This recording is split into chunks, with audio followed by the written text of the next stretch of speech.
first book review, we're going to talk about To Kill a Mockingbird. It's one that we're wrapping up our year with. I could spend probably a whole year teaching it.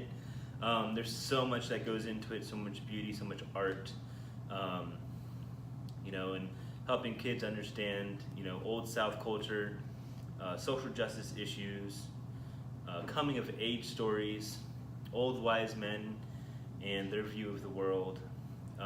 It has it all. It has a ghost, it has conflict, it has drama, it has your typical teenage attitudes, it has just a lost child trying to find their way. It's got everything that a young adult could ask for. I suggested this to my class is you read it now in 8th grade and then read it again when you're a little older, and you can almost look at it from two different perspectives. You can look at it from Scout, the main character's perspective, and then you can look at it from Atticus' perspective as the wise old man. And you can kind of view the different ways of the world. But for me, what a great story. Once you get through all of the Southern writing, the Southern embellishment of ideas and events, then you kind of cut through the nitty-gritty and you get to the story and you pay attention to what's going on. Man, is it good. You have three basic storylines. You have the whole Southern lineage, Southern culture, Southern heritage, with the city and county of Macomb. It's like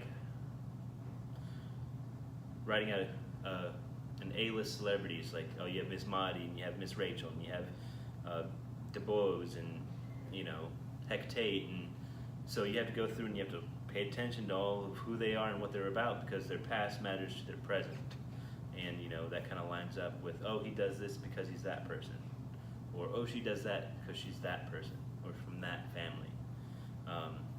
So we follow a prominent family, the Finches. They're absolutely the top dogs in Macomb. You don't get that vibe from Atticus. But once Auntie Alexandra comes along, you kind of get that they're a little hooty tooty. But so you have the whole Macomb County thing. Then you have the whole Boo Radley story, which is where it starts. So it all starts with the summer Dill came, and then their attempts to get Boo Radley out, and then the Tom Robinson trial, which is where all the action starts. So this is where the book really starts to get interesting, really starts to pick up its pace, and it becomes a lot more. You get riled up from the social justice perspective. You get angry at the town. You love the kids and Atticus, and then you hate the people. And then as you get older, you kind of understand, their perspective, and you have to really walk around in their shoes to understand what happened. And once it's all tied together, that's how Harper Lee has it. You got to walk around in the other person's shoes to understand their perspective on life. And once you do that, you can only do right, and the wrong thing becomes a lot harder to do. So, Harper Lee, To Kill a Mockingbird, what a great story. Action, coming of age, social justice, ghost stories. It's got it all. It's great. Go read it. It's good for you. Be warned, there is some strong language, explicit language in there. Take it for what it's worth. Don't take it as an attack or anything like that. But not for young eyes if you don't want them to read it. So go read it. It's great.